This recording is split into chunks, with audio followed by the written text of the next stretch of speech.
Like, share and subscribe. Hello दोस्तों, आज हम टैक्स ऑडिट के बारे में जानकारी लेंगे। इनकम टैक्स एक्ट की धारा 44A(b) के अंतर्गत में आता है। टैक्स ऑडिट क्या होता है? टैक्स ऑडिट किनको करना होता है? बिजनेसमैन को करना होता है, प्रोफेशन को करना होता है। बिजनेसमैन और प्रोफेशन के अकाउंट की जांच होती है, एक तरह से उसे टैक्स ऑडिट कहा जाता है।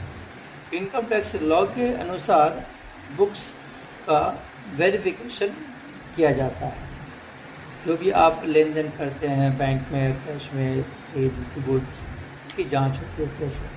धारा 44A(b) के तहत अनिवार्य है। किन्हें टैक्स ऑडिट करना चाहिए और किन्हें नहीं करना चाहिए? जैसे कि नंबर 1, बिजनेसमैन जिनका टर्नओवर 1 करोड़ से ज़्यादा है। कैश ट्रांजैक्शन की बात करें तो 5% से कम, लिमिट 10 करोड़ तक का, उनको भी टैक्स ऑडिट करना है। प्रोफेशन जिनका ग्रॉस रिसिप्ट 50 लाख यानी 50 लाख से ज़्यादा इनकम है, सिर्फ उनको भी हो सकते हैं, चाहे वो जो भी ऑडिट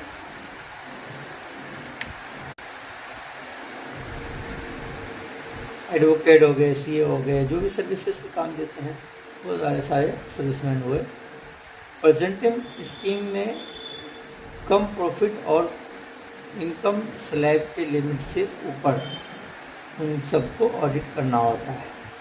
टैक्स ऑडिट की लास्ट डेट क्या होती है?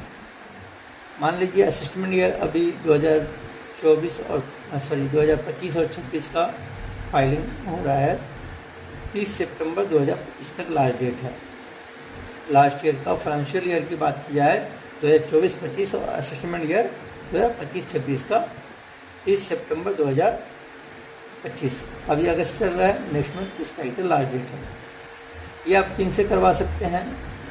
अपने सीए चार्टर अकाउंट से करवा सकते हैं। फॉर्म 3CA, 3CB और 3CD में रिपोर्ट करना होता है। इनकम टैक्स के पोर्टल पे अपलोड दिखाना होता है।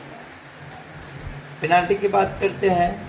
टर्नओवर का 0.5% से लेके अधिकतम 1.5 लाख तक का आपको फाइन लग सकता है ऑडिट नहीं करने पे। समय पर टैक्स ऑडिट करवाना ज़रूरी है।